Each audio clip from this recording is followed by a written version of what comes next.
Thank you, everybody, for taking the time to attend this meeting, February meeting of the Metropolitan Study Group of the SRIA. Welcome to all of the people gathered in London.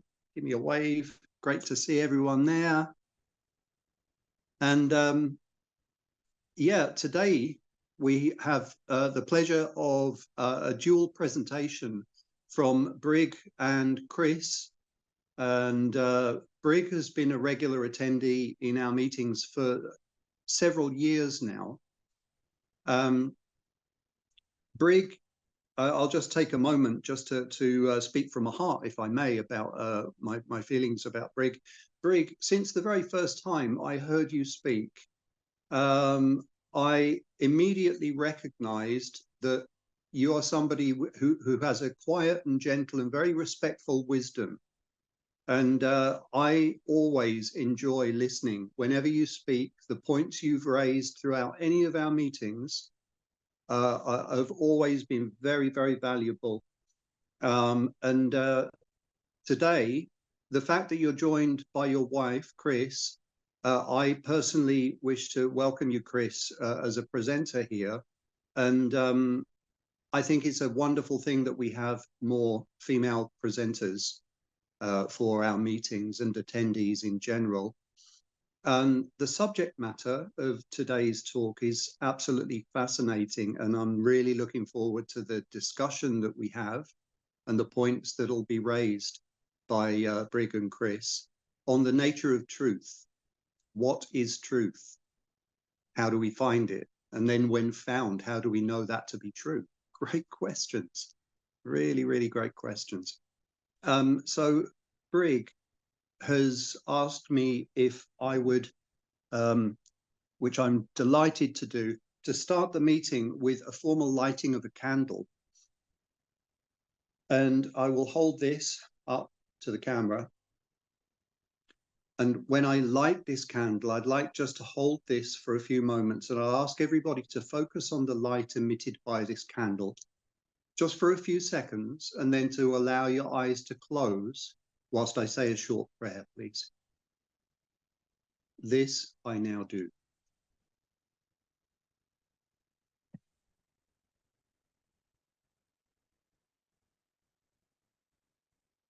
In the name of the Most High, Creator and Sustainer of all universes and realms, guide our meeting today. May we each assist each other in the exploration of the nature of truth. Guide our thoughts, harmonize and center our emotions.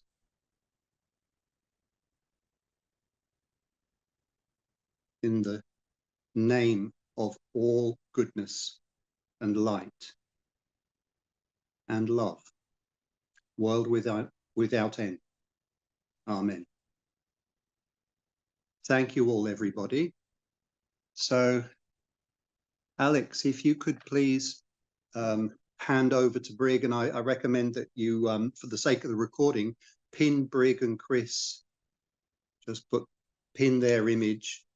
If you put it on speaker view, and once they speak, you can just put that on pin, and then it will record their image particularly.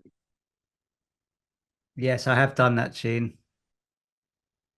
Thank you very much. So, Brig and Chris, over to you. Thank you, Sheen and Alex.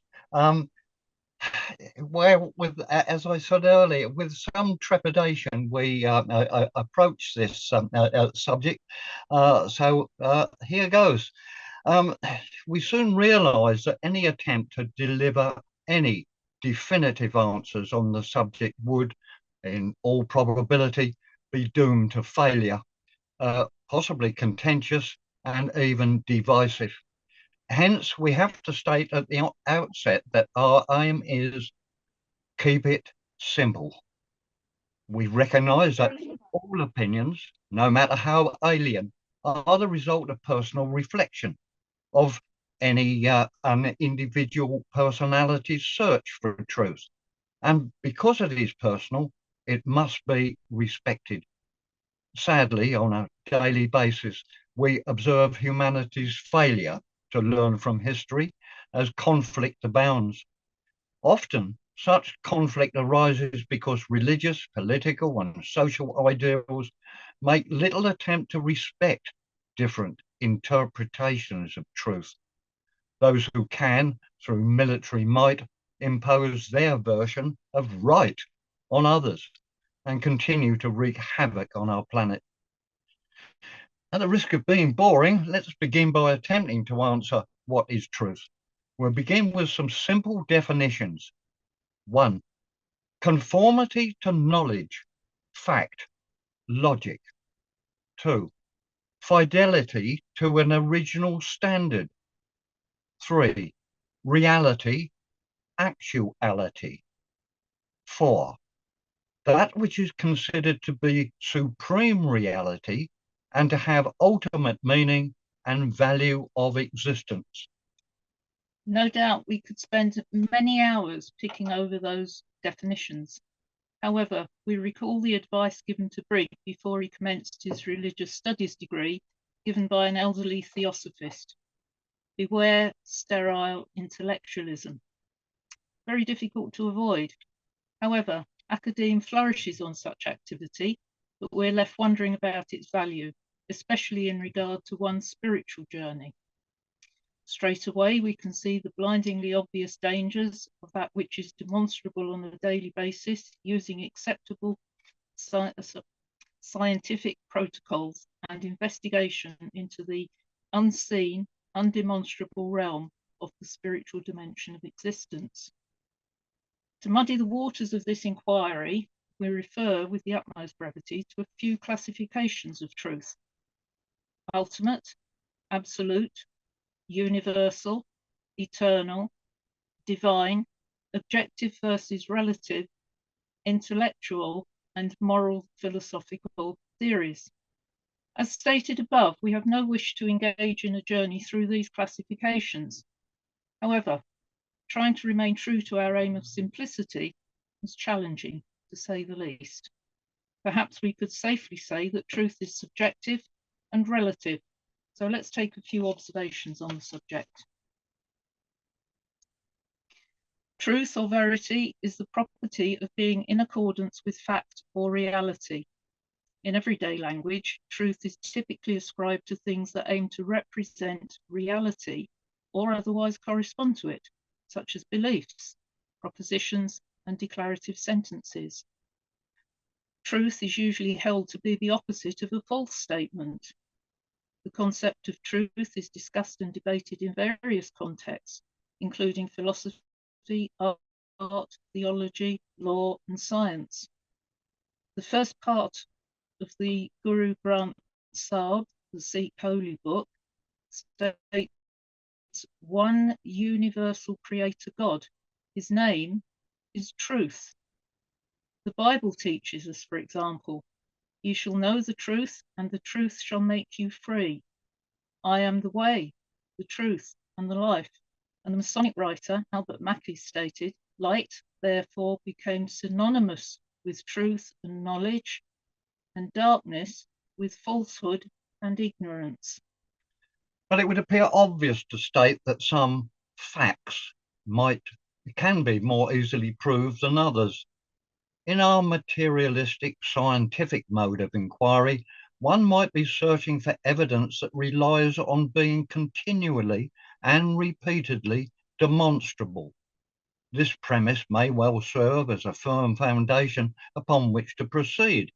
However, if one is then asked to differentiate between the material and the immaterial, the tangible and the intangible, and the seen and the unseen, one enters realms which many conventional materialistic scientists would dismiss as pure fantasy. Mr. Richard Dawkins springs to mind, folks. But it is in those realms that many religious, spiritual devotees have their being in their search for answers to the questions of life, the universe, and all that. Pythagoras stated, "Truth is so great a perfection that if God would render himself visible to man, he would choose light for his body and truth for his soul. Cicero said, our minds possess by nature an insatiable desire to know the truth. But before we consider how do we find truth, it may be useful to give brief examples of how truth can be obscured. And a classic example of that, as you may well recall, is the story of the blind men and the elephant. A wise man once asked a number of blind men to examine an elephant and describe their impressions as to what it looked like.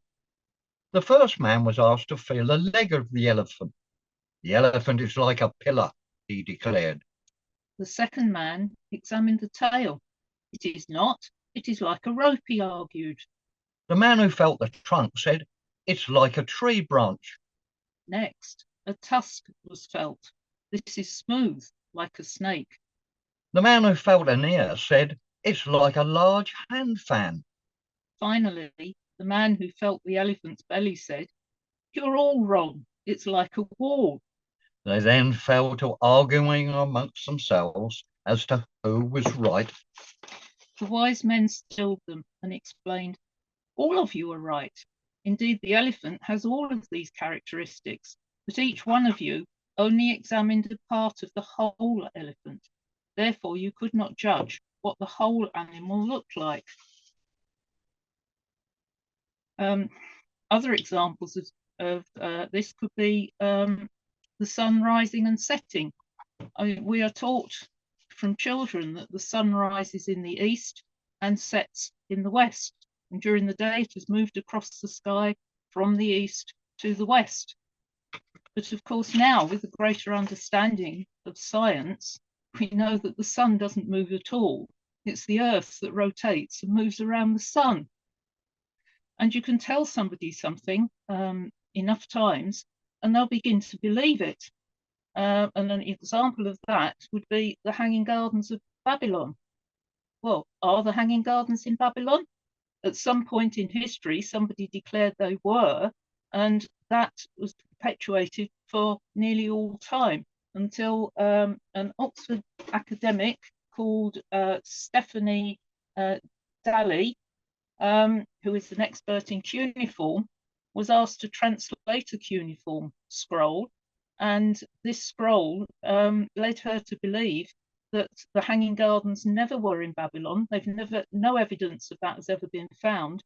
And in fact, the Hanging Gardens are in Nineveh, present day Iraq. And she found evidence of how water could be transported across the desert and all the other things that the Hanging Gardens were famous for.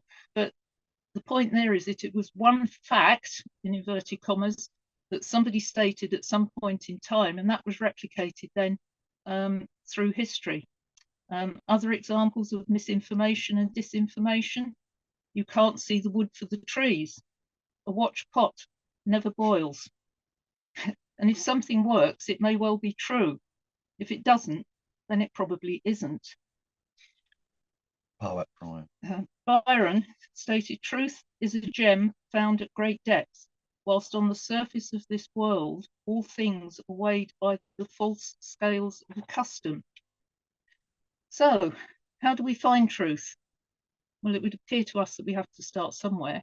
So let's begin by asking a very simple question. And that's epistemology. How do we know anything? Well, basically through education. And there are several routes through that. We probably begin this process by learning from our parents. We then move through primary, secondary, maybe further and higher education. We learn from teachers and the written word, from media, TV, film, newsprint, science, from the University of Life, and now probably from AI with all its benefits and dangers. Plato famously defined knowledge as justified true belief. Bertrand Russell, the philosopher and co-founder of CND, once remarked, man is born ignorant, not stupid. He is made stupid by education. That's a damning indictment of our educational system, which we could discuss in depth at some point, but it's obviously outside the remit of this presentation. However, guidance on our search for truth is at hand. The Masonic author, poet, and journalist, Brother Rudyard Kipling, wrote a short poem in which he says, "I keep 6 honest serving men. They taught me all I knew. Their names are what and why and when and how and where and who." I'll now turn to an alleged utterance of the Buddha.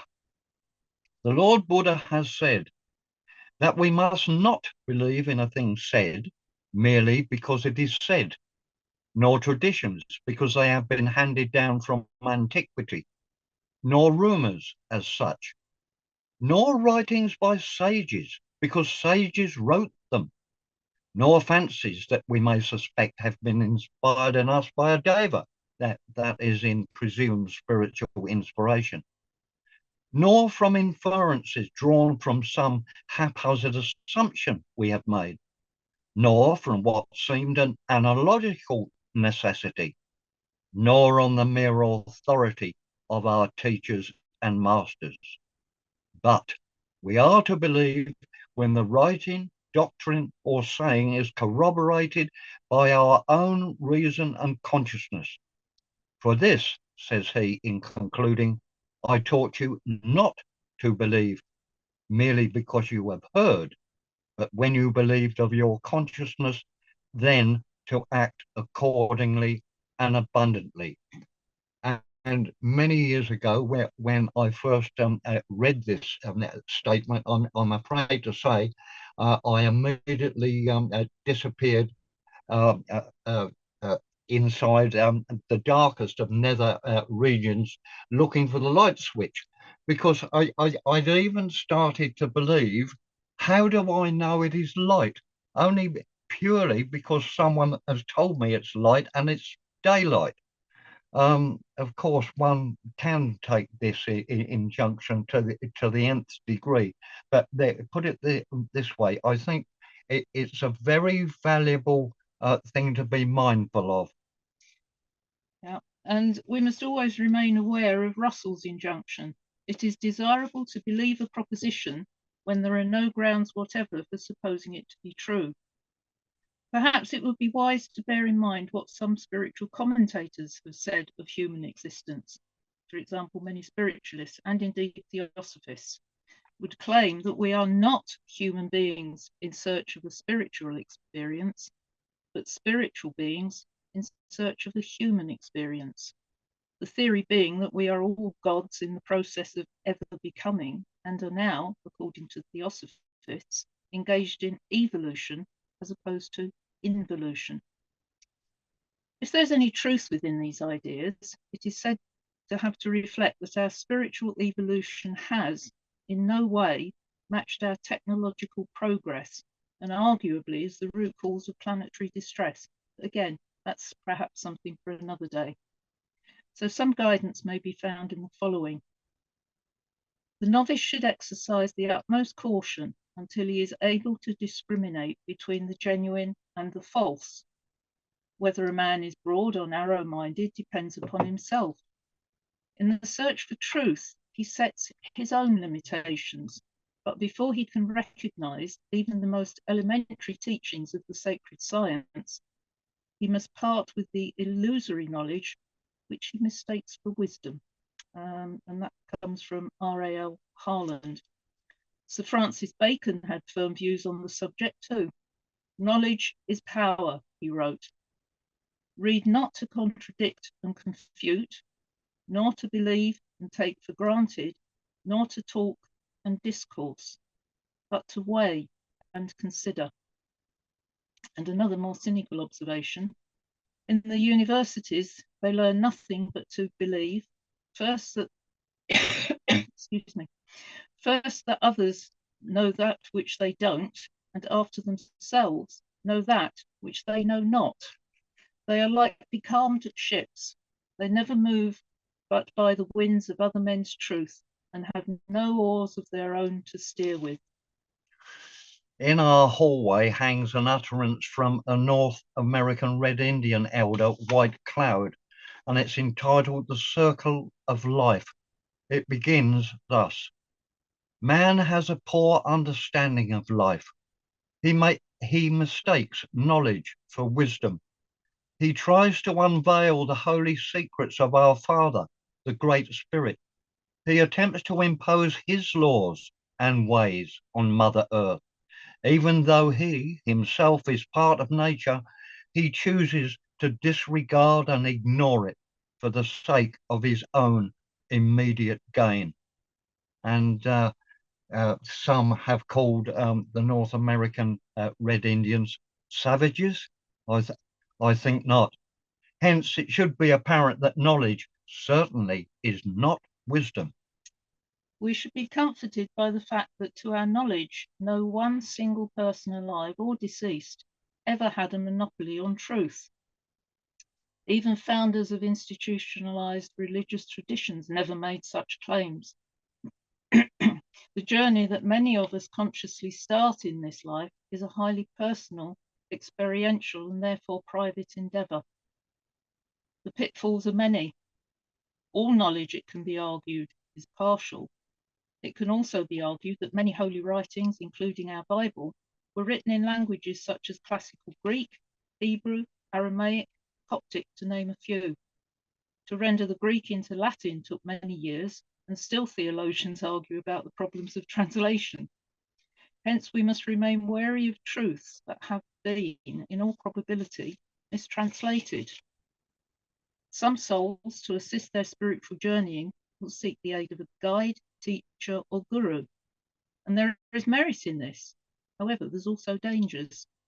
A well-meaning earthly guide once told Brigg that he would tell him of truth, and from somewhere he found a reply. Ah, master, you can tell me of your truth, but not of mine. And the conversation was ended. The way in which individual personalities pursue their truth must surely be what is for them. But the employment of higher reasoning, spiritual intuition, and the still small voice of conscience should guide.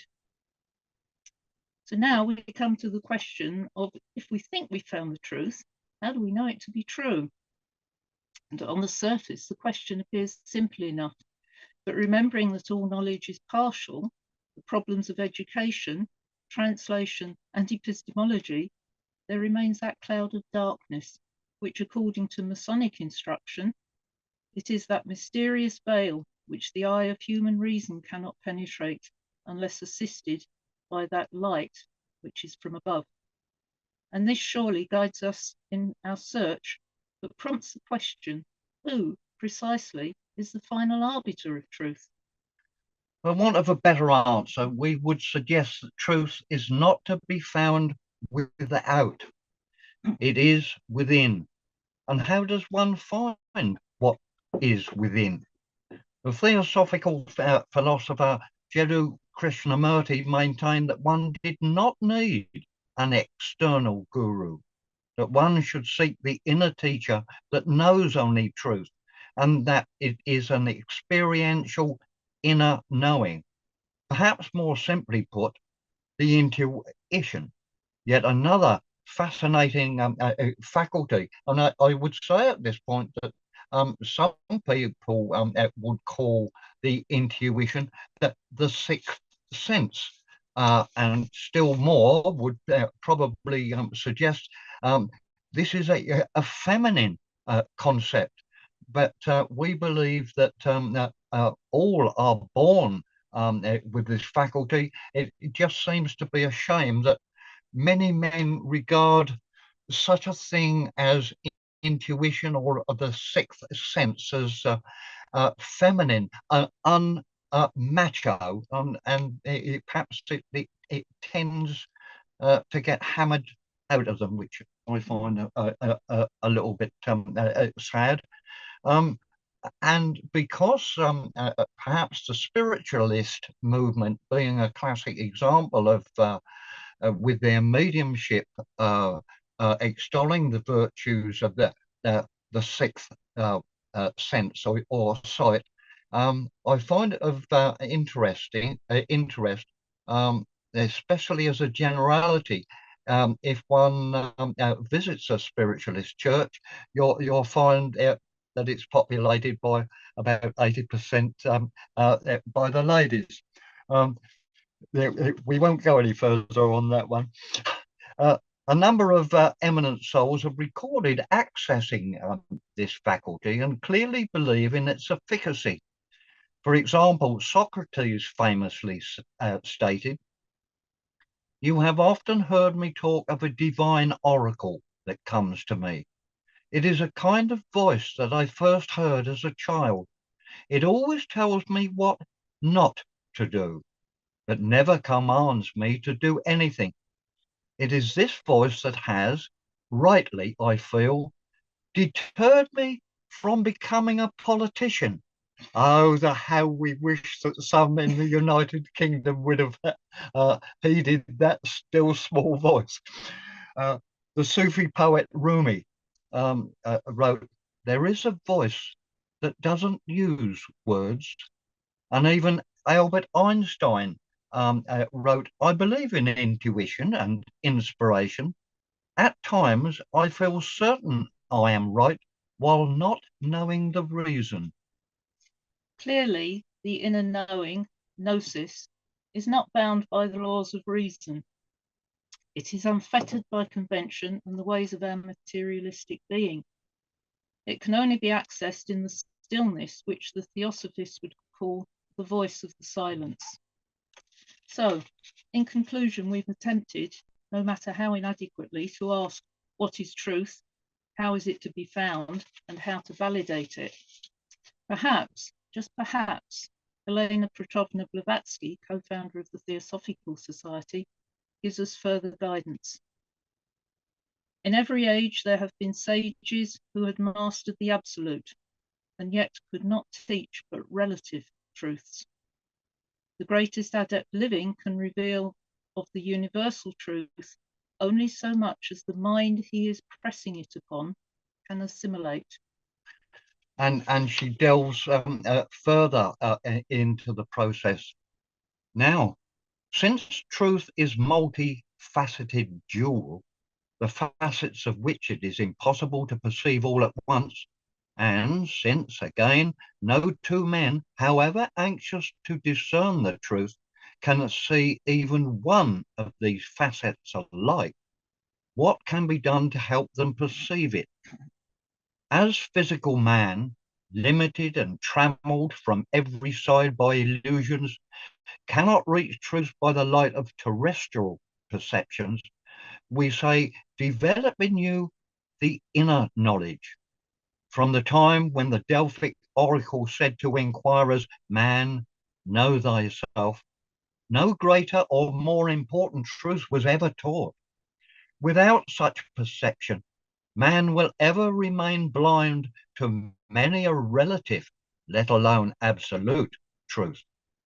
Man has to know himself and acquire the inner perceptions which never deceive before he can master any absolute truth.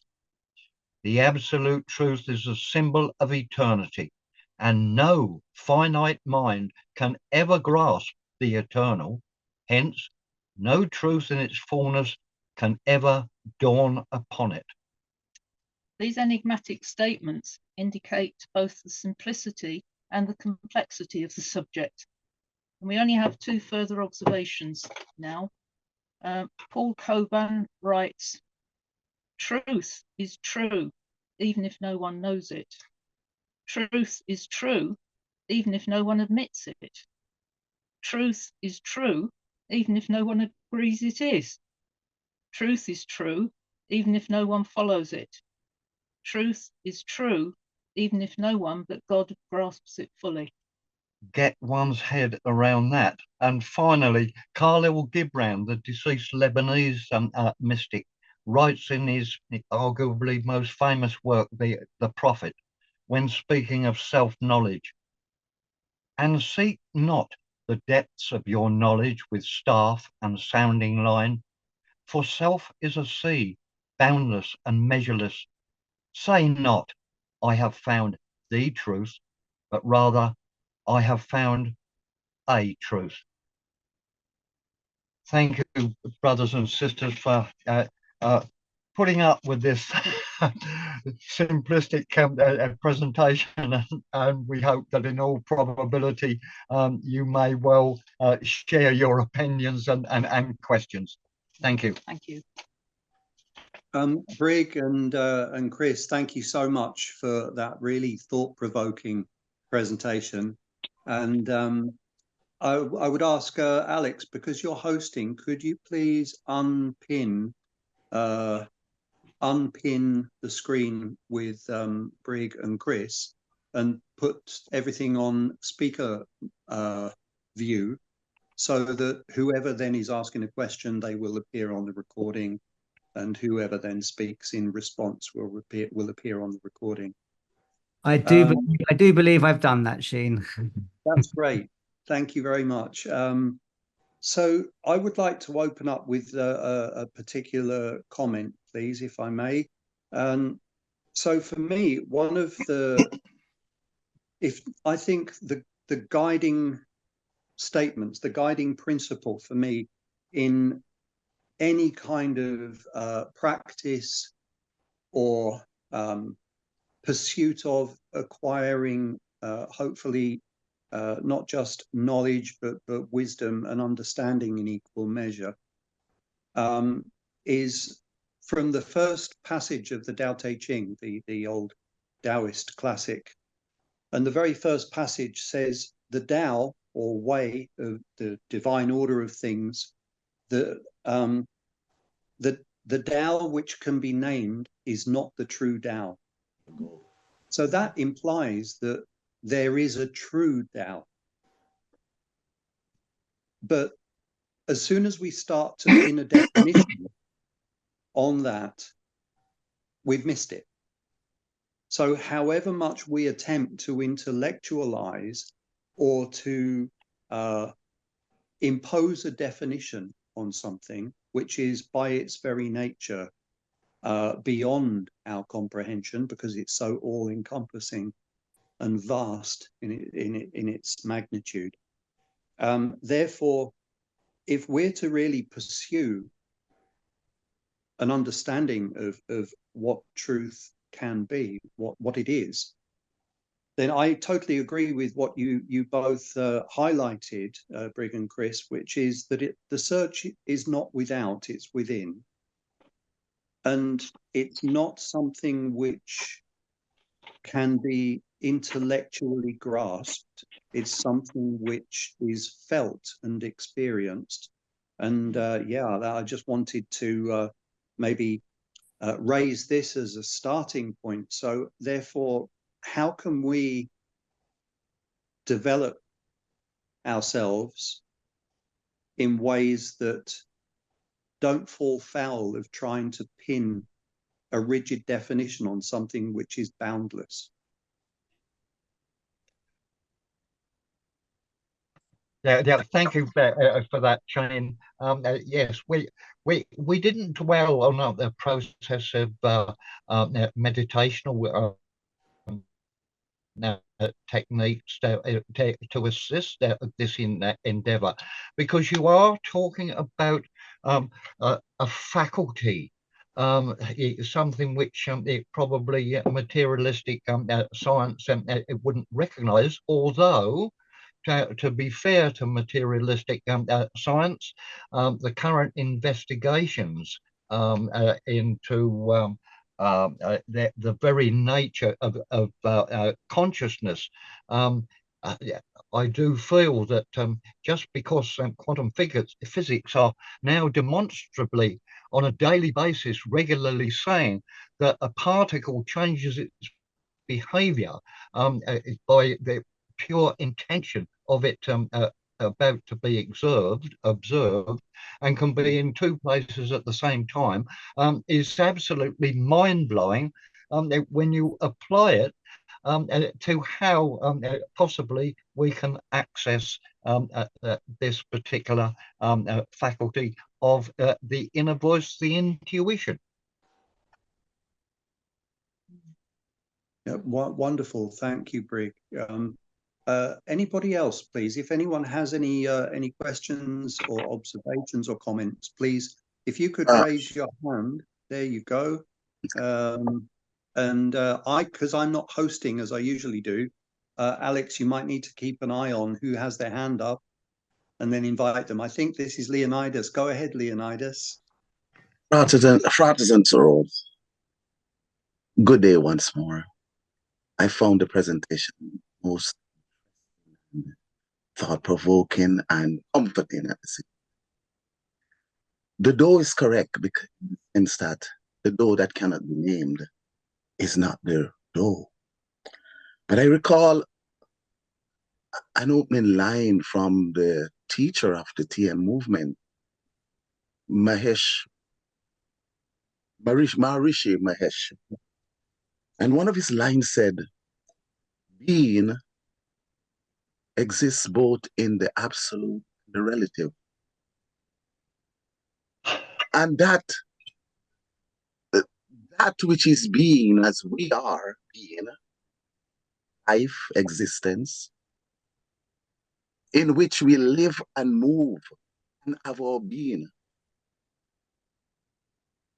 shows that the very essence of nature embodies us and is manifested in us. We are inseparate from it. And so, when I look at certain laws of it's like law of reflection that says the angle of incidence is equal to the angle of reflection, the angle of reflection. We are like this glass, this mirror that shatters into pieces. And each one of us look at into this mirror and we see our own truth. And so this truth becomes our own experience, an experiential experience. And so it behoves us to dwell within to further make ourselves a part of being. Thank you for listening. Yep. Thank you so much for those observations, and with which I'm sure my wife would concur. When you mentioned that the essence of nature manifests within us all, this would be a very theosophical society teaching that claims, of course, that everything in manifestation, the microcosm and the macrocosm, etc. We are about a reflection of the divine, and indeed, furthering your point about the shattered pieces of the mirror, in which we can find our own truth, is absolutely excellent guidance. And thank you so much for those points. Yes, so the next person who has their hand up is D. And then would anyone please raise their hands electronically if they'd like to ask a question, so we can point them in the right direction. But D, yes, please, if you'd like to ask your question, D. It's not so much a question, and it's Nick actually. Dee is my wife, and I'm using her tablet. so I am Nick. Brigham and Chris know me well, and I did run this by them before, and it's not so much a question, it's an observation. I read a story about a king who invited 3 of his bodyguards to give a description as to what they thought was the strongest. The first bodyguard said, well, the king is strong. And the second bodyguard said, well, wine is strong. And the third bodyguard said, in quite a long, convoluted answer, longer than I shall describe, well, women are even stronger, but truth conquers all. Now, I found that a very concise argument, and it arose from a visit to Rosslyn Chapel. Now, I noticed that we've got Alex St. Clair on from Miami. Rosslyn Chapel in the north of England near Edinburgh is a shrine, a 15th century shrine, a collegiate church, and the only inscription in this entire chapel is above the pillar on the south transept, known as the apprentices pillar, leads from the apprentices pillar to the south transept. And the inscription is in Latin and says, "Wine is strong, the king is strong, women are stronger, but truth conquers all." And the origin of this inscription is that the king was King Darius. The third bodyguard who gave the answer, "Women are even stronger, but truth conquers all," was a guy named Zerubbabel. And Zerubbabel was known to be the prophet of truth. And he was then given the mandate from King Darius to go back to his homeland of Jerusalem and rebuild the temple. And I just thought you might like that story. Yeah, thanks for that, Nick. Yes, you have shared that with us, and I think that's a lovely thing to share with everybody. Thank you. So, Benny, you're next on the list if you'd like to say something.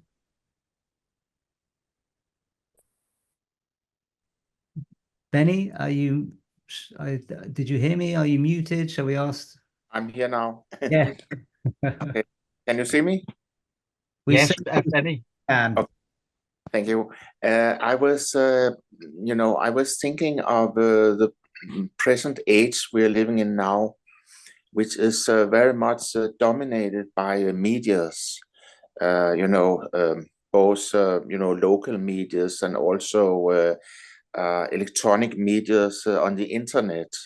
And it seems to me that there's a lot of misinformation and lies being spread, in our consciousness through that very powerful kind of technology. We are benefiting from this technology right now, that we're able to sit here and see each other and speak with each other and have a very nice time. But at the same time, I have heard from many people recently that they are very filled with fear, about the time they're living in. And seen from an objective perspective, the times have always been like that. Take, for example, the two terrible world wars that was taking on in the earlier century. But these problems in the world, they're coming so close now because of the media. And also we do not know what is true and what is false in this stream of information that we get. And many people are trying to kind of make us filled with fear and confusion and so on. And I think, from the absolute perspective, there can be not an opposite to truth in that sense, because I think truth is kind of absolute. There's nothing that can kind of divide reality. A lie is just a kind of absence of truth, I believe. But in our own relative world, where we are living as limited human beings, there is something called lies and confusion and misinformation, and there is something which is can be said to be a true reality. And my point and my question is, how do we strengthen this core of light within ourselves. So we are not like a small fragile candle in a big roaring storm of light. How can we kind of strengthen this truth within ourselves, so we are not confused and we are not kind of overwhelmed by fear all the time? Benny, thank you so much for your wise observations. And we too have heard people who fear not only for our present, but obviously for our future, for our children and grandchildren. And I would suggest that there is a way through this negativity. The media, which of course invariably has its own agenda, we must apply those two brief guides, one from Kipling and the other one from the Buddha, to how we look at information. And I'll give you a classic example. And I'm not advocating either news agencies, except to make a comparison that when I compare the BBC or with Al Jazeera on one particular issue, for argument's sake, the Palestinian Israeli war and the prosecution of genocide, one it finds far more coverage from Al Jazeera than from the BBC. Now, when we're talking about how do we select facts from media, we're straight away up against the partial amount of information that we get. And so I suppose we've got to go back to our basic problems with education. And with the greatest respect to most of the tutors that I sat in front of in the late 90s at university, I have to say they did not, as a generality, encourage their students to think for themselves and investigate. They wanted their ideas conveyed back to them in student language. Well, this is a travesty of education. But to return to your point, if people who are in fear learn that they have to be more, learn how to disseminate, more discerning in the information that they take aboard, perhaps their fears would recede, Benny. Yeah, we also know of somebody who, in listening to the news, just got so depressed because it was all depressing news. There seemed very little good news. He actually stopped listening to the news, which is okay by degree, but at the same time, you also like to know what's going on in the world. And we've noticed nearly all news presenters, well, the way the news is presented, rather, you're told some headline phrase, and then the consequences of something. You never actually hear what led to that in the first place. You think, well, what caused that thing to happen? You know, we haven't got the whole story here. And yeah, it can be overwhelming with the amount of depressing news that we're bombarded with.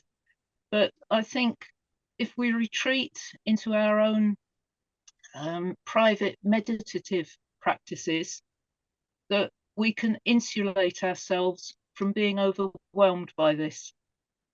And also sort of share those views of positivity with others that seem to be succumbing to negativity.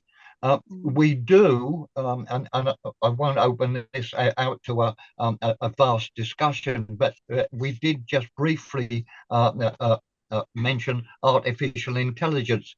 Well, this wonderful technological revolution can be compared almost to the splitting of the atom. It can be as destructive as what it can be constructive.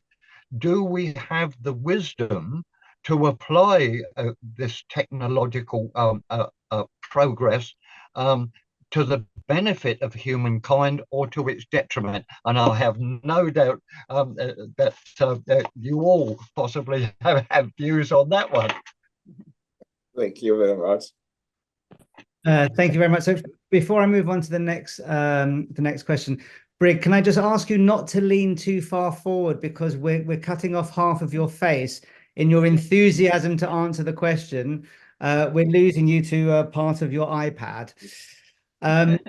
So the next order. So there's the next question is from somebody called Debashis. We then have a question from the bookshop, and then after that is Sheen and Kristen. So Debashis, please, would you ask your question? Thank you, Frater, brother, and greetings to everyone out there. It's more of a commentary, really, in terms of in these fast-changing times, and to Sister Briggs' commentary about private meditation, going into that space where there is a lot of, as a sort of inner support in these times, is very important. Synchronistically, before coming on this meeting, came across some writings through St. Augustine about how to differentiate between lies and facts, because facts can be hidden. That's called propaganda. But without going further into that, there would seem to be a hierarchy where, and it's relevant in these AI times, computer driven times, or data driven times, that there is a hierarchy of information developing. We start off from facts, we get information. Now, this is where, as has already been mentioned, culture, upbringing, the mystic, we develop knowledge, however that develops. And further to that, once we learn to discern, as brother and sister have mentioned already, we hopefully develop wisdom. It's whether we'll be given the time frame to be able to develop that. There are many, many theories about the left brain and the right brain, and I won't go into that's a whole discussion in itself. But on a hermetic level as well, we are sort of creating this truth and furthering it as a population, as humanity, as a human race. And these truths build into something which I personally perceive as the Azoth, the reality around us. So positivity and the love, real things, the things that stop us from getting to that, we need to work through in our own way, and that is truth. That is the truth that we will perceive, how we brought up our religion, our light, and how to move that forward into something that is benefiting not just ourselves, but people around us and this planet. Thank you. That's all. Gerald, thank you so much for those very sound comments. And yes, I believe that we all have, if you like, a duty to do whatever we can in our small sphere of influence to perpetuate this positivity, and hopefully try and make a very small contribution to a better world. Thank you. We're just going to open up to a question from the bookshop, but I just wanted to say, Brigham, Christine, that was such a wonderful presentation and so thought-provoking. It's just absolutely wonderful. So I just wanted to personally say thank you, and thank you on behalf of everybody here at the bookshop. But we have a question from the bookshop. From Alistair, funny enough. Yes, Christina and Brig, I allowed Alex to preface what I was about to say perfectly. So I have three things. The last one will be an actual question on truth. But I want to follow on from the last point, which was knowledge, wisdom, and understanding. Knowledge is just something we learn. Wisdom is the application of knowledge. And understanding is getting it. Okay, so that's the end of that bit. And coming back to a point 3 points ago, with that wonderful example of a broken mirror and truth, I'd like to suggest and link this to my question, which comes next, is imagine that the truth we're talking about is a hologram. And as we know, if we break a hologram image, every shard has the whole of the hologram image in it. My question is, what truth are you seeking? Depends on the answer, surely, that you're going to get.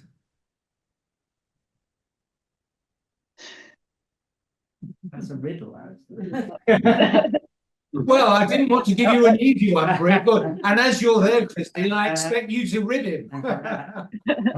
Alistair, I have to say that I anticipated that you'd come out with something like that, and I'm not disappointed. However, you're almost suggesting then, are you, that if you're seeking a truth, you will receive the answer which you want. Right. I think the no? Correct. Yes.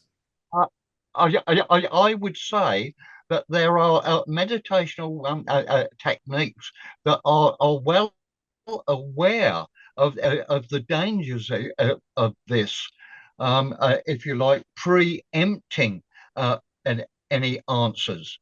And all I can do is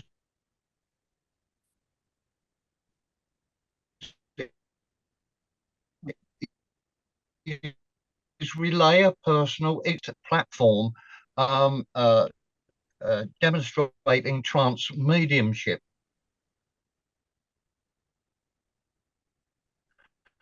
And in our introduction, we explained what we understood trance, and of course meditation it does indeed experience a different form of consciousness. And the trick is not listening to the noise and the activity of distance oneself from that, and then receive feelings from this altered state of consciousness, and not preempt an answer.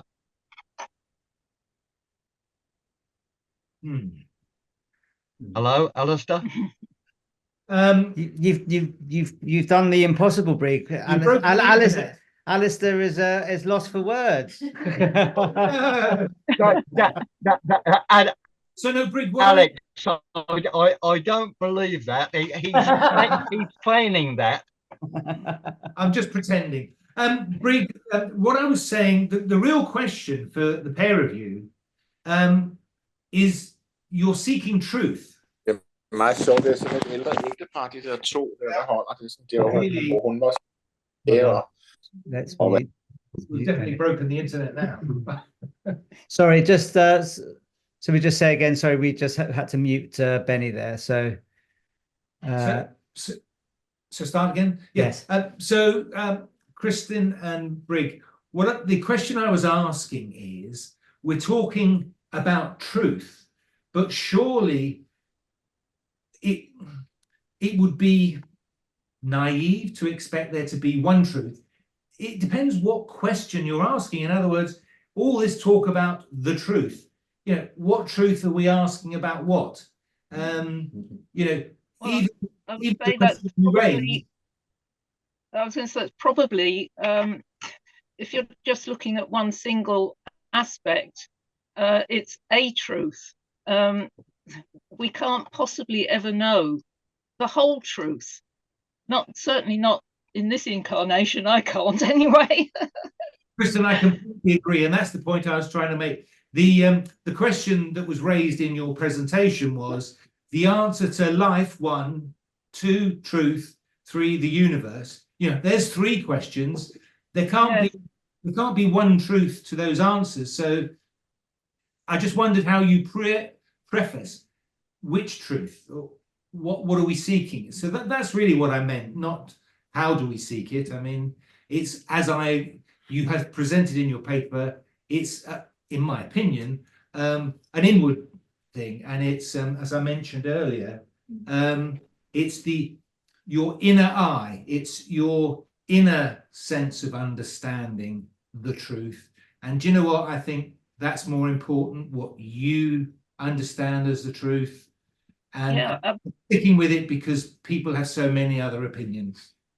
Yeah, I mean that's absolutely right. It's what is truth for you, and I think we said somewhere, you know, what is truth for one person isn't necessarily truth for someone else.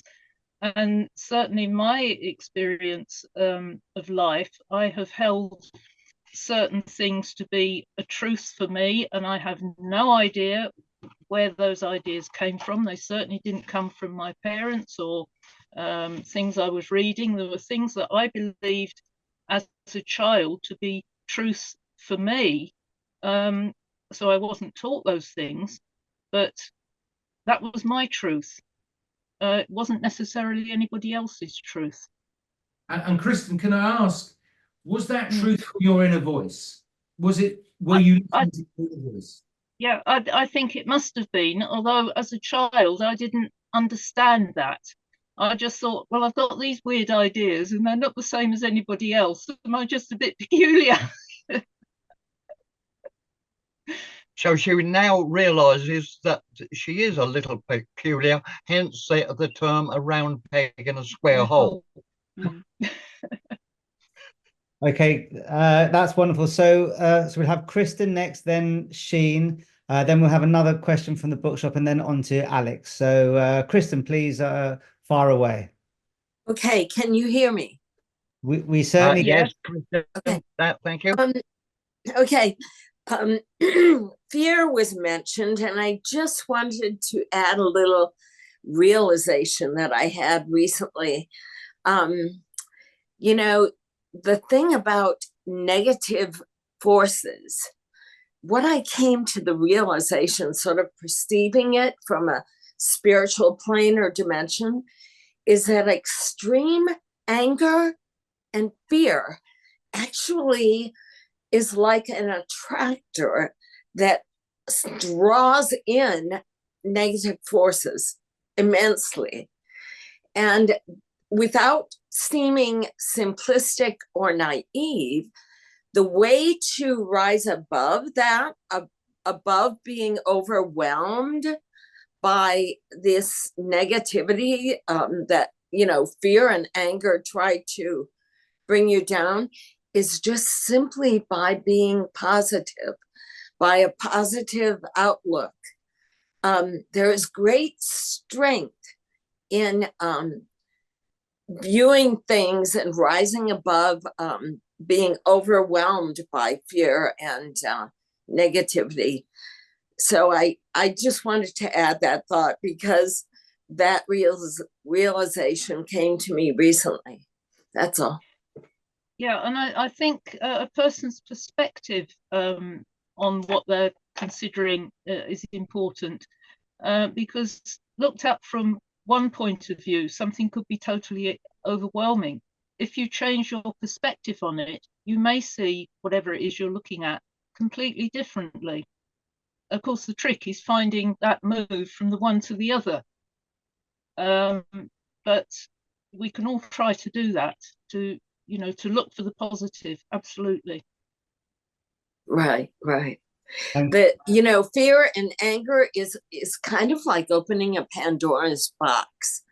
It sort of invites in a lot of negativity to overwhelm you, and a positive outlook like that is so important. Yes, absolutely right. Thank Yes, you. many thanks for that. Thank you. Thank you, Kristen. So, Sheen, you have your hand up. Thank you very much, Alex. Yeah, so springboarding a little off of Alistair's very, very thought-provoking question, what particular truth are we looking for? What are we investigating? Sometimes identifying what we don't want is half the battle won.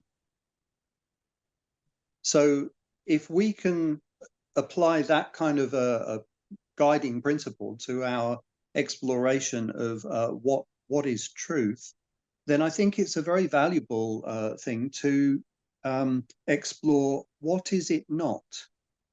And if we can identify what it is not, and then let go of that, so we're no longer wasting our time or our energy focusing on things that are actually a sidetrack, then we're much more likely to arrive at a clearer perception of what it can be.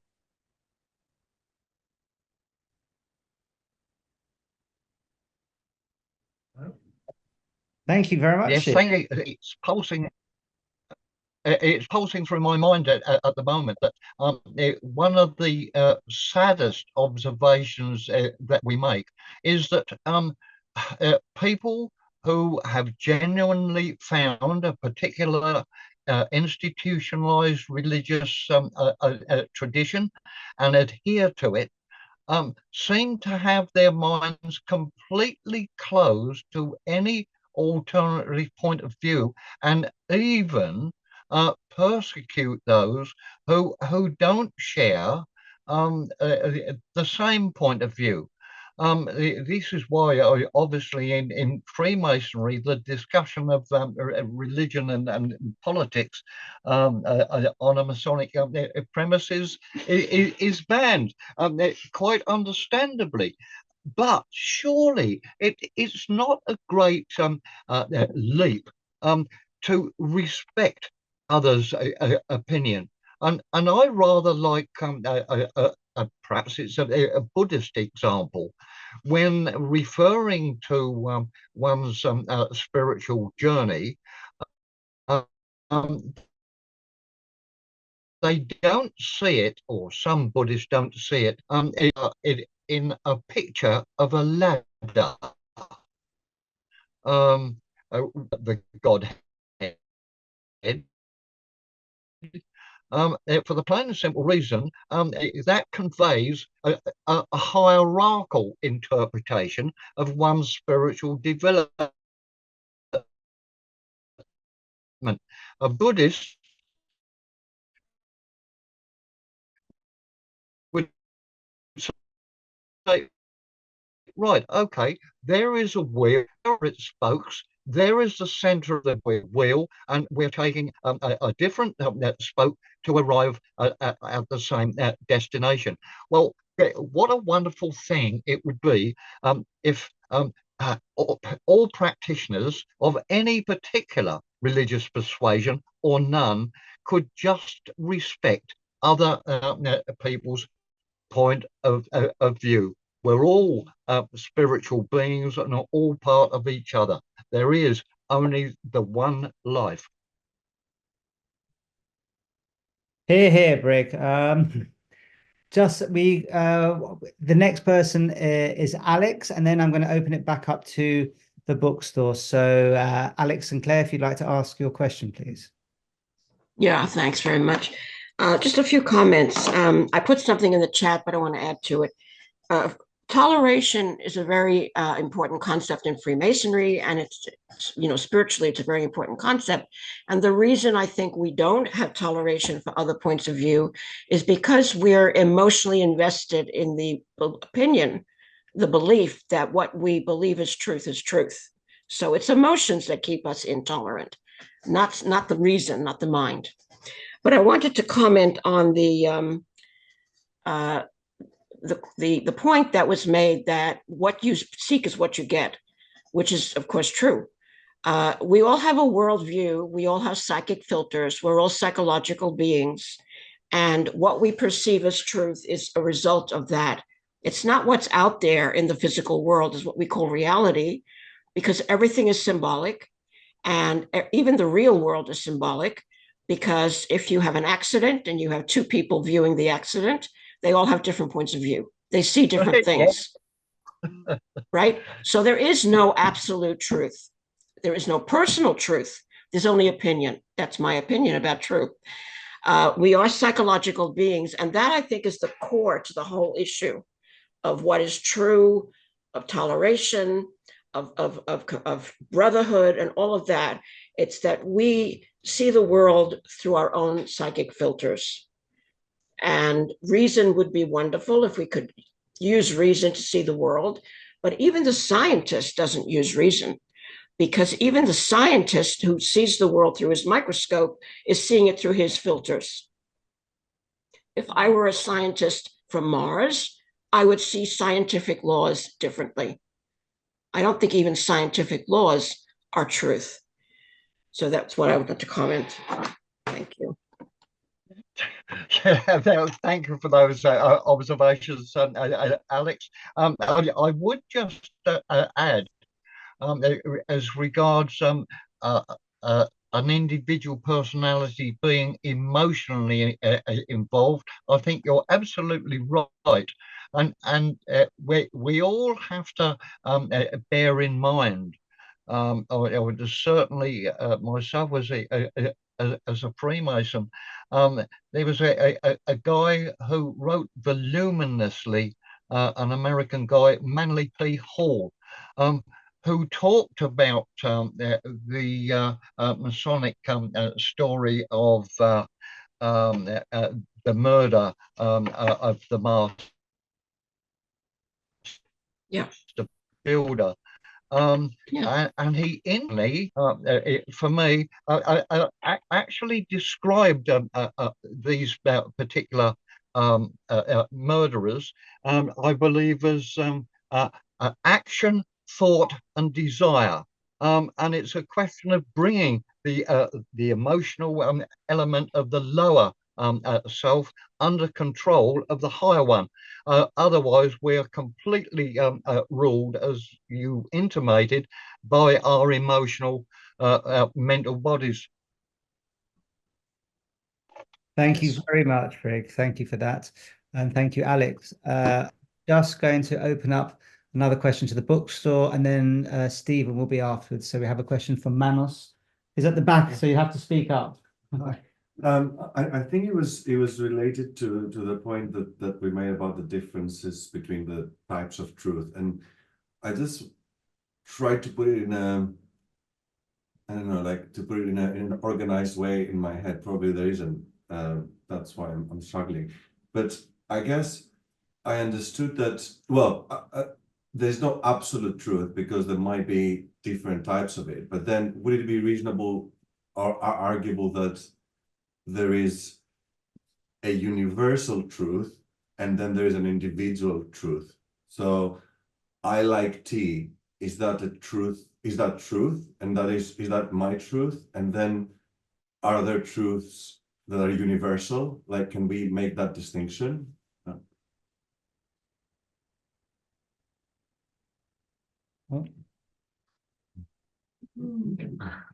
Yes, to a certain extent, I think whether Chris and I like it or not, we reluctantly accept that you have to have certain classifications, which we're only briefly alluded to.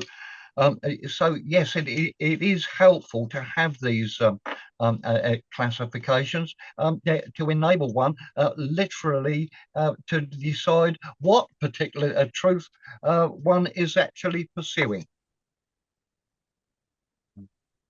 Thank you. Stephen, please.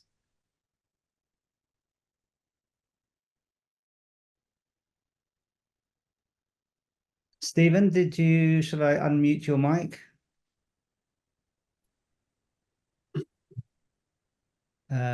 Stephen, there we go. Thank you for a wonderful talk, really thought-provoking. I guess where I'm coming from is there's one belief that the truth is a concept of ego consciousness, and it exists as an egoistic concept to allow us to maintain a semblance of control in our life, which of course is an illusion in the first place. And that's not being possible, and truth therefore exists as a stage in intellectual realization, which perhaps once realized provides a signpost to transcending the ego, and in so doing, achieving a state of love where judgment itself doesn't exist. And then it would stand to reason that where there's no judgment, there's obviously no need for truth. Now, would you agree with this, or is there still a concept of truth at higher levels of consciousness, and does it just take on a different form? Is it a different concept altogether, or is there just no need for truth, and therefore truth doesn't exist?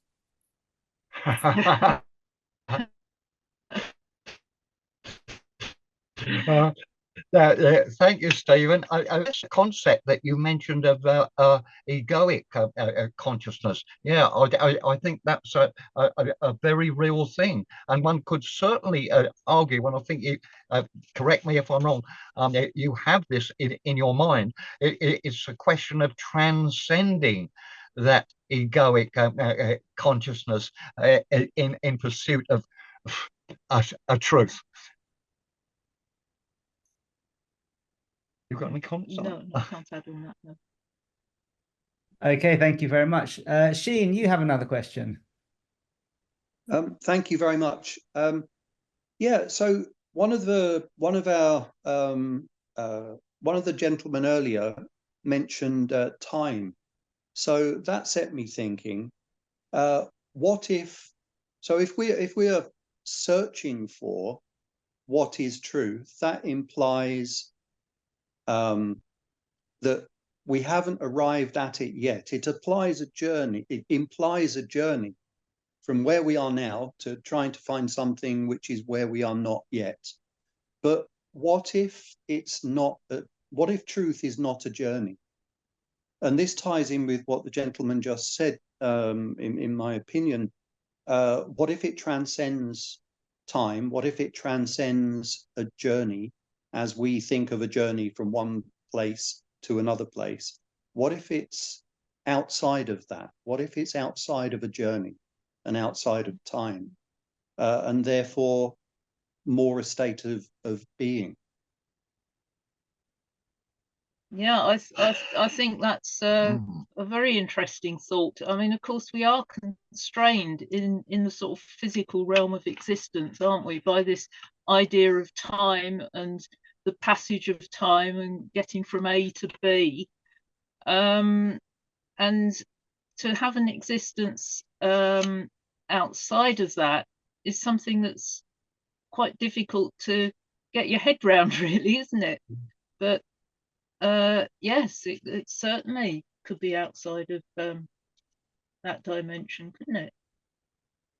Yes, I'm still wrestling with your comment, Shane, about it not being a journey. For me, it is a constant journeying, and because I believe in the doctrine of reincarnation, I believe that I've probably been at it for a very long time, but after all said and done, I'm a very slow learner.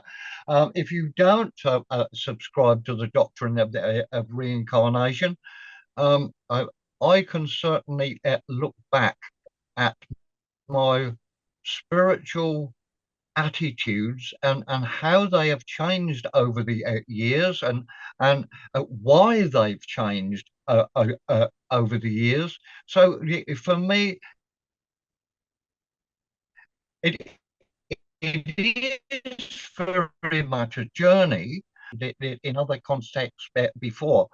And in one particular deep meditative moment, an entity described to me the nature of time, that how our man-made construct, being linear, was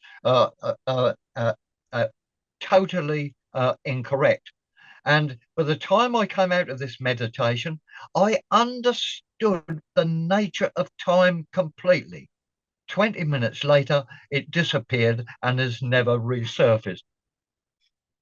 But there we are, the story of my life. But I think as well, our perspective on life changes through our experience.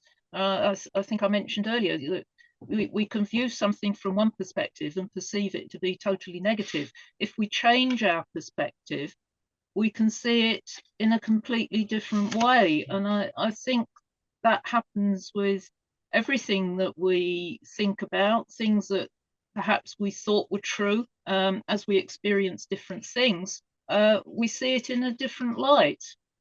And I think we need to be open all the time to every experience that we have being a potential learning opportunity. Certainly, as far as I'm concerned, I miss it quite often. I think that perhaps is one thing. Everything that is happening in our life, I would say, is there for a reason, whether we perceive it as good or bad, and that affects our whole view of life, the universe, and everything. I agree completely about the our perceptions, and I think also I agree with what you were saying there, Brig, as well. The journey is vitally important. We need to put the effort in, but then I have a suspicion that the more we may arrive at an understanding of truth, the more we come to realize that it's been with us all along. We just haven't been able to perceive it.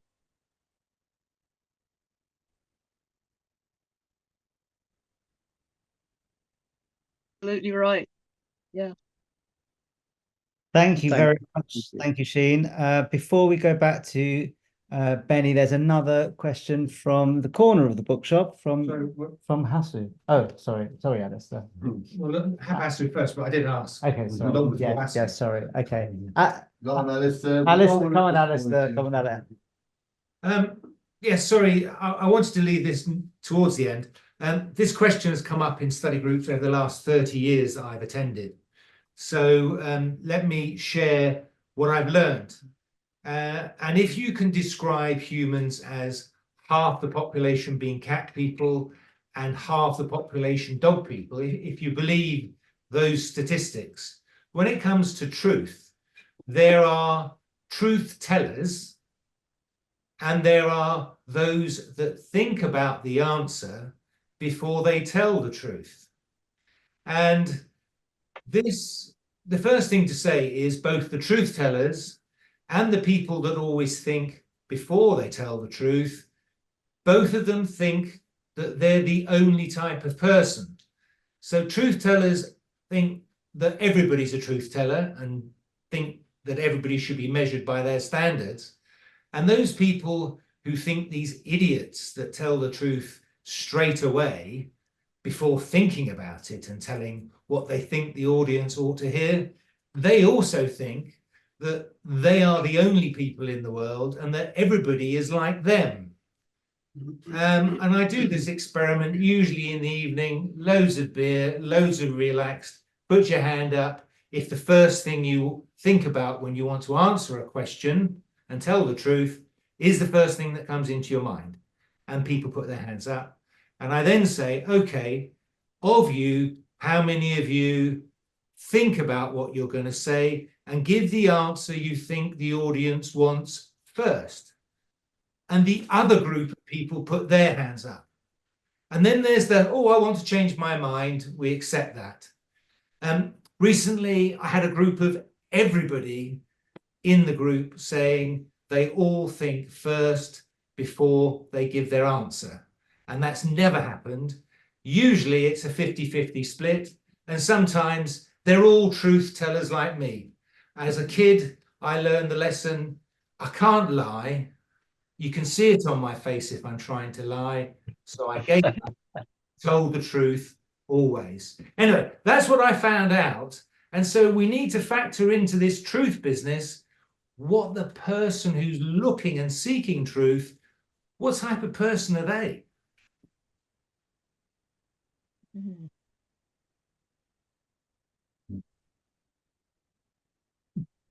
Buddha. Put it this way, human beings that don't wish to inquire as to the nature of truth, be it any type of truth, be it spiritual, religious, political, or what have you. As I believe the Buddha was once allegedly said, everyone is where they where they need to be.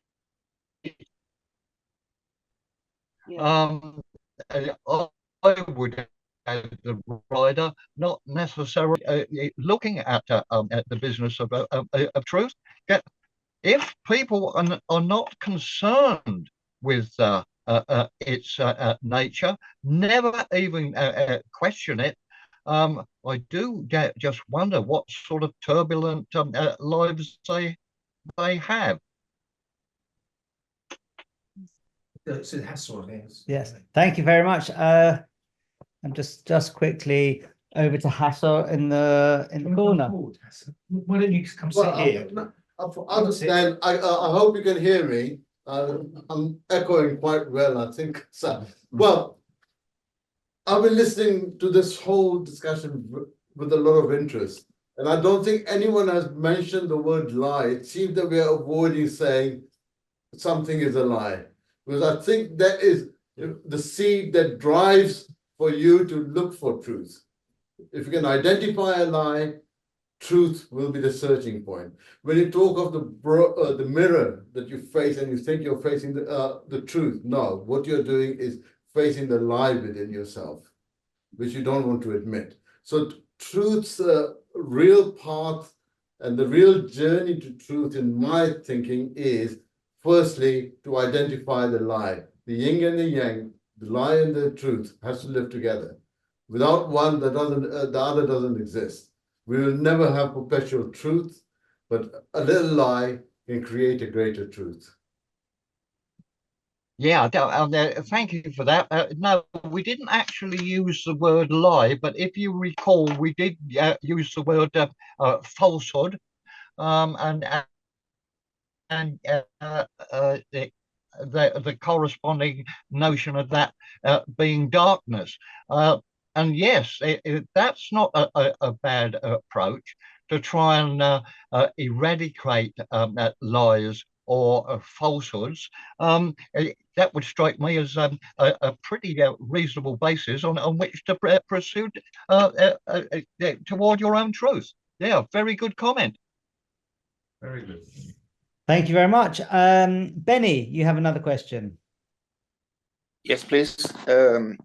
I was thinking of the last remarks by Jane. I call Jane or Jane? Jane. Jane. Yeah. About the path and the kind of way that we suddenly, realize the truth without going on a path, necessarily.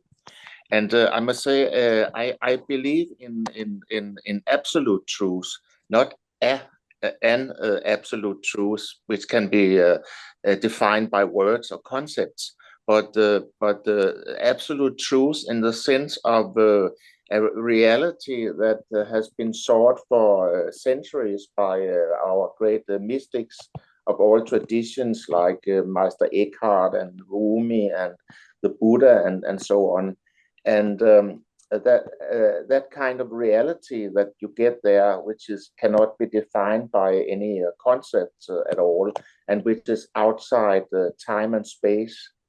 And in Zen Buddhism, for example, they have a concept called sudden enlightenment, which means that it is not something you build up like a path, or build up on this step and next step and next step, but it is a sudden experience which changes everything into something completely different. What you know, that you kind of break through the limitation of space, of time and space, and reach a kind of a complete pure being, as Jane described it. And I think that kind of experience is something completely different from what we discuss here, which I more understand as a kind of relative truth, you know, a truth that can be discussed and which can be defined as real or not real and so on. But I really believe there is a state of being which is connected with the highest kind of consciousness, and also the highest being, you know. Thank you for that, Benny. I think you're echoing. Correct me if I'm wrong. What Stephen was referring to when he talked about egoic consciousness, and maybe it is a question of superseding, transcending egoic consciousness to realize truth.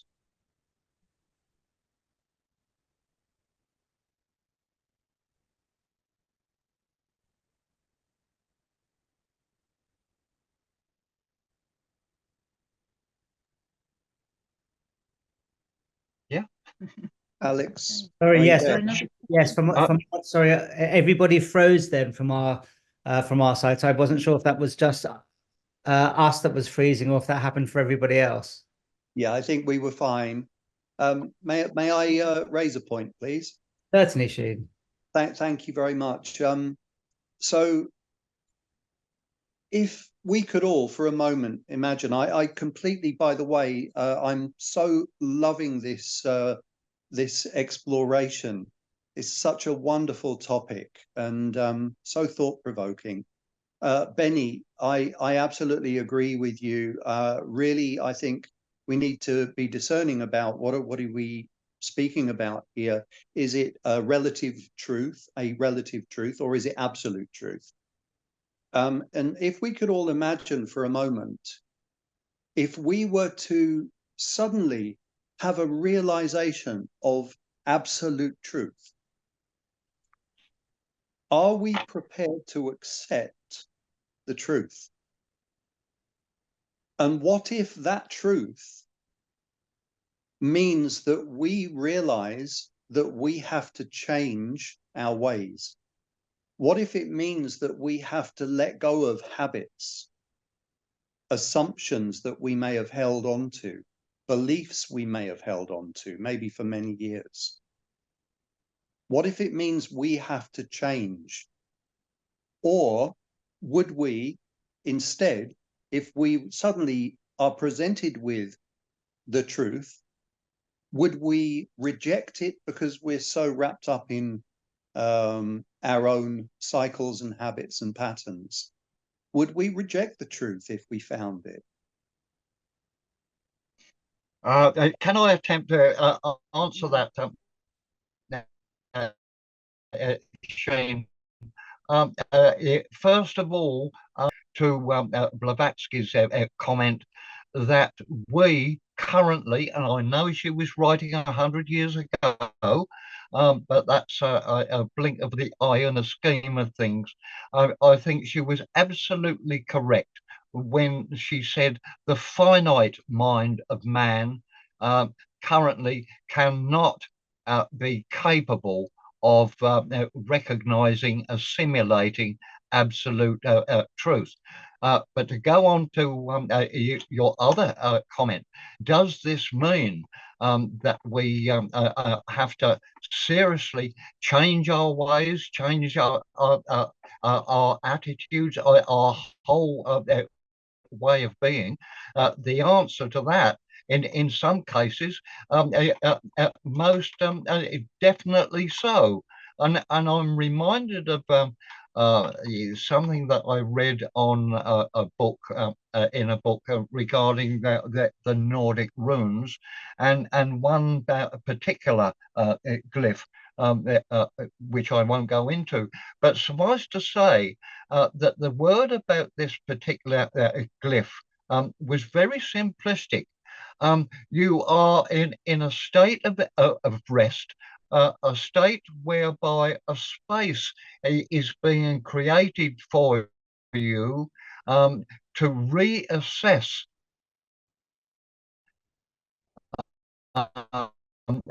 your beliefs today may be invalidated by your spiritual growth on the morrow. And it is the ability to recognize that, sometimes as painful, though it might be for us, and separate, certainly for a wrinkly like me, so set in my ways. But I do try to remain aware that I must change on my particular spiritual journey. Yeah, and I think as well, when people are confronted with all sorts of things in their life experience, it's usually when something that's perceived as negative or hurtful in some way, emotionally upsetting, causes people to reflect on why they're in that situation. Some people, not all people, but most people would think, well, why me? Why is this happening to me at this point in my life?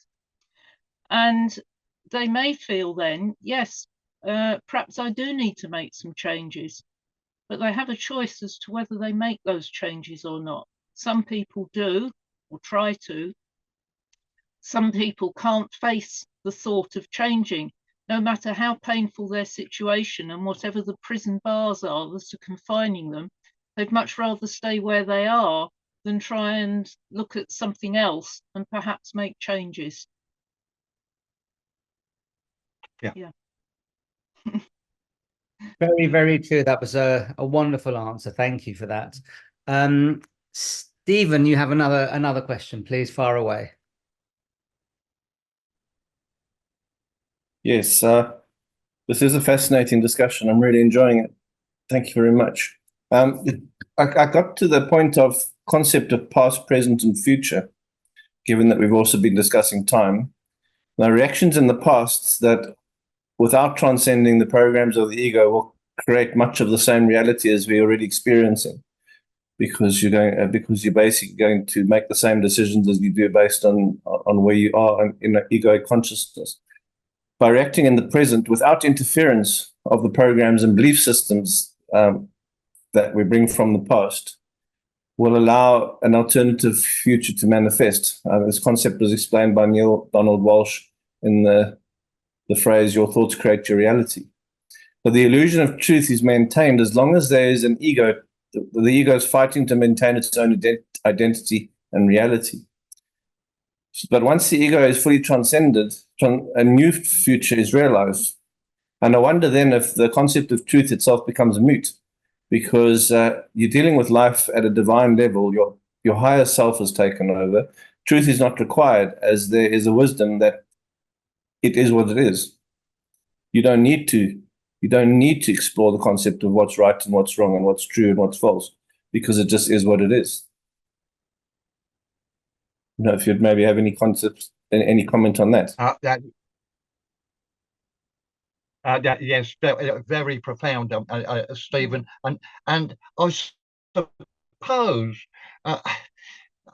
most of us, some of us, we all want to see the world and humanity in a better space. But I've reminded when we were temporary custodians of a lovely piece of land in West Wales, which had some very ancient woodland on it. We were visited by two ecologists. And I asked what could be done to encourage more growth on the woodland floor on the grounds that there was only bluebells and brambles. Eh? Brambles. No brambles. Oh, no. There was only bluebells and snowdrops that ever appeared on the woodland floor. And this ecologist smiled and he said, well, a simple answer to that, he said. What would you like, though, on the woodland floor?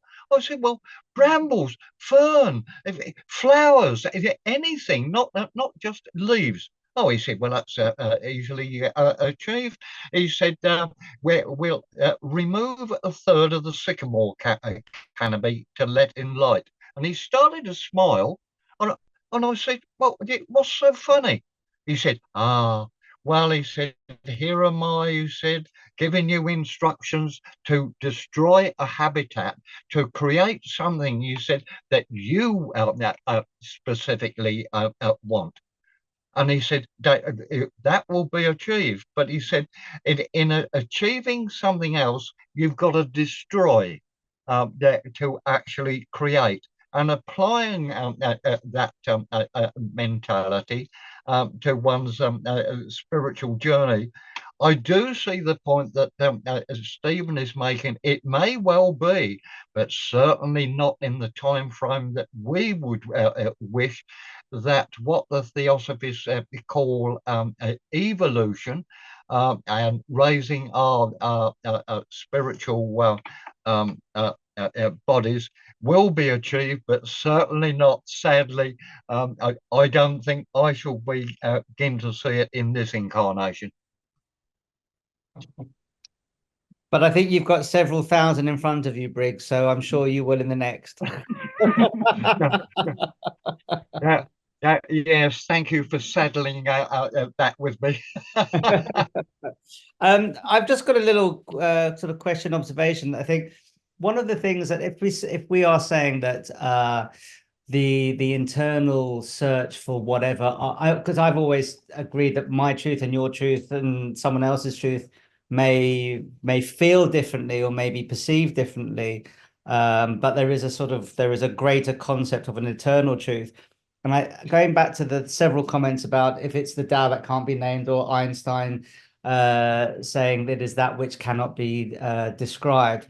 I think the problem that we always run into, which goes back to religions defending their version of the truth, is once you take something that is undefinable and then try and define it using something as limited and two-dimensional as vocabulary, that is where the problem arises, because it is something that is far greater than definition cannot therefore be defined. So any definition of truth is therefore a small a shard of what the ultimate greater concept of that truth is, if that makes sense.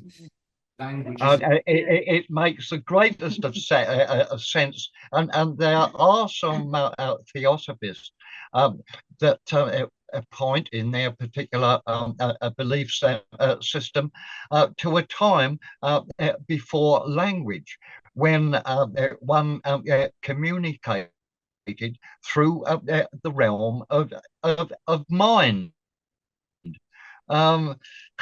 So that was the universal language, but hit all the way. Thank you. We have another question from the bookshop, actually, from Shiraz on the front row. It was thank you, God. Thank you very much, both of you. That was fascinating. It was the talking of the speaking without words, and Alex just spoke of that as well. There's a thought or a concept in psychoanalysis called the unthought known, which is the place where I think relates to a lot of the intuition. It's a place where we know things without knowing how we know them or why we know them. And she was talking about a journey to truth, and there's a wonderful concept by a guy called Bion, when he describes O, and he describes O as the absolute truth, the absolute knowledge that you can never actually reach, but he talks about transformations within it.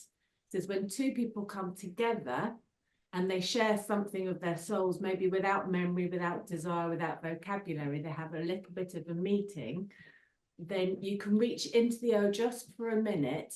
You can feel what it's like to be there, but you can't actually know it. And then you come back out of it again. And so it's like a wave. It just goes, it's rather than a destination where you reach something that's absolute and there, you can touch into it, but as soon as you get there, then it falls apart and you come out of it again. And I wondered if that fitted in with your your understanding of how we get to truth and what it is. Yes, it most certainly does, because momentarily I've had these, and they've not been regular. They've been very spasmodic, but realizations of the oneness of everything that is, and it's almost been like just for a few moments walking on a blissful spiritual sea, I suppose, where there is a complete understanding of love, an absence of time, and just a very womb-like perception, but sadly not that regularly accessed. And I take your point of just it's just there, and then it slips from your grasp.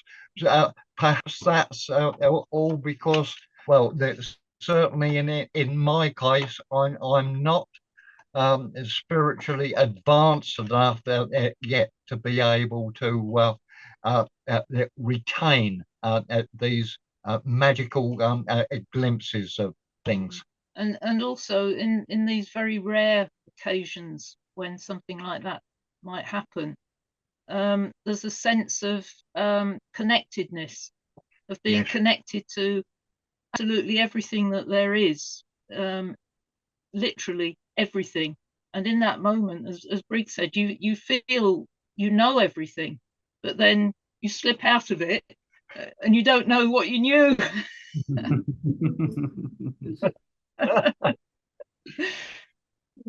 Well, thank you. Yeah, that's I think quite a few of us have experienced that moment of absolute knowing, and then not knowing what you did know, but you knew it at the time, even though you don't know it now.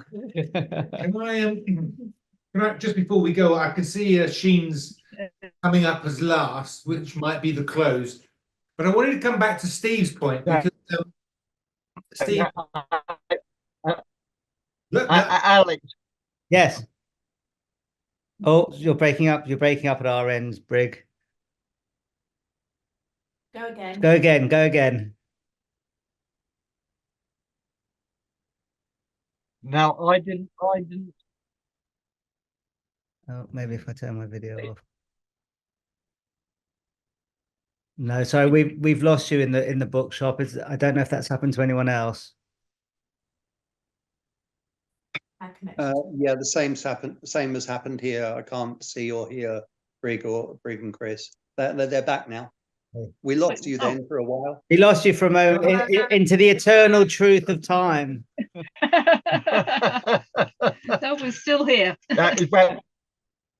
Well, now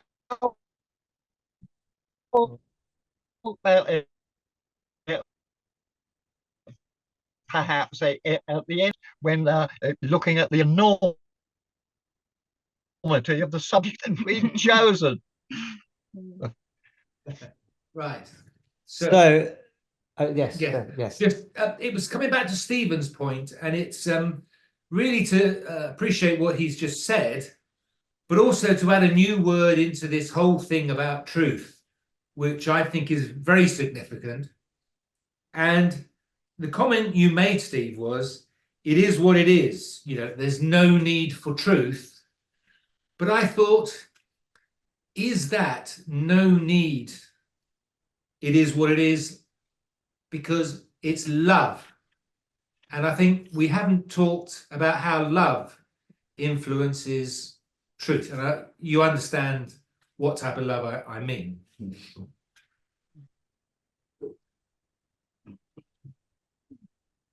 Yes, Stephen, do you want to reply to that?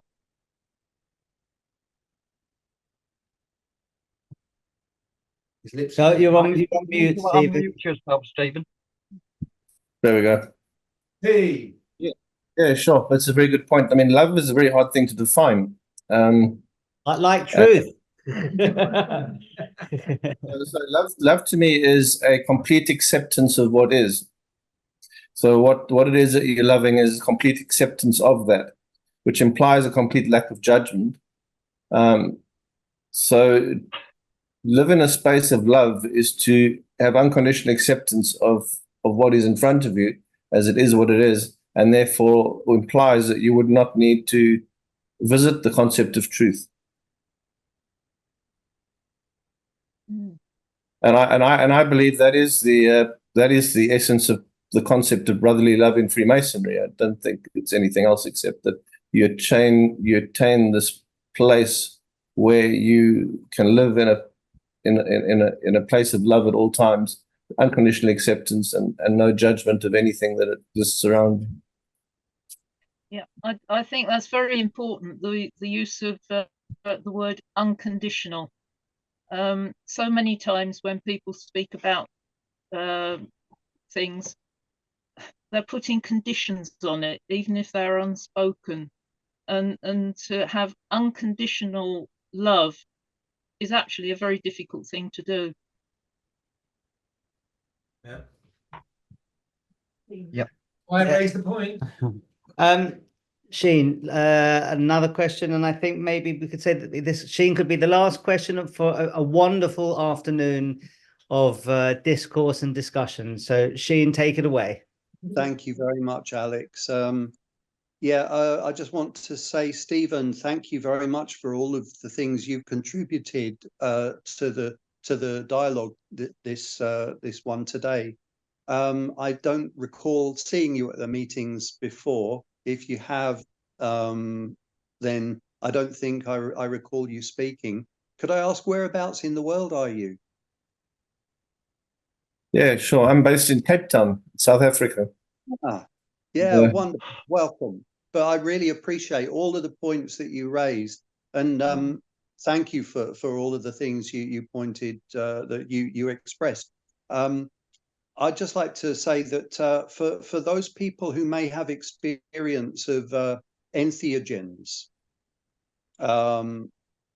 there is an experience which is often had by people who take entheogenic natural substances, is that they have an experience of ego death. The sense of I, who we are as an individual, is rent asunder. It dissolves, and it can be a very terrifying experience because everything we feel ourselves to be dissolves. And once we've broken through that initial shock, the feeling is very often one of, oh, it's this. Like, I remember this somehow. Oh my God, I remember this. And then, as a few of us have described, as soon as we've grasped it, very shortly afterwards, it's ephemeral. We try and grasp it and it's gone, because we reassemble in the earthly awareness. Our five senses kind of very much are organs of limitation rather than anything. And so we solidify again, and then suddenly that thing which we remembered is no longer as tangible. We can't access it because we're back in this realm. That's all I really wanted to just comment on there, really.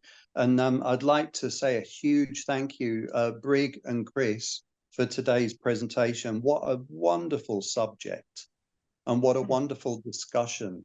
It's so thought-provoking. And yeah, thank you to both of you. It's lovely to see the two of you co-presenting so beautifully together. And thank you very much indeed for today. Please, if you have any closing comments, Brig and Chris, go ahead. Well, I think I'd just like to say thank you to everyone for the questions and comments that came after we finished speaking. I think we've gone into a lot of very important things there, and certainly I'm taking away a lot of food for thought, and I'm sure Brig is as well. Yes, indeed. And thank you not only for the opportunity, but for all of you, irrespective of whether you made a contribution, you have, because of your presence. And we send you our love and best wishes.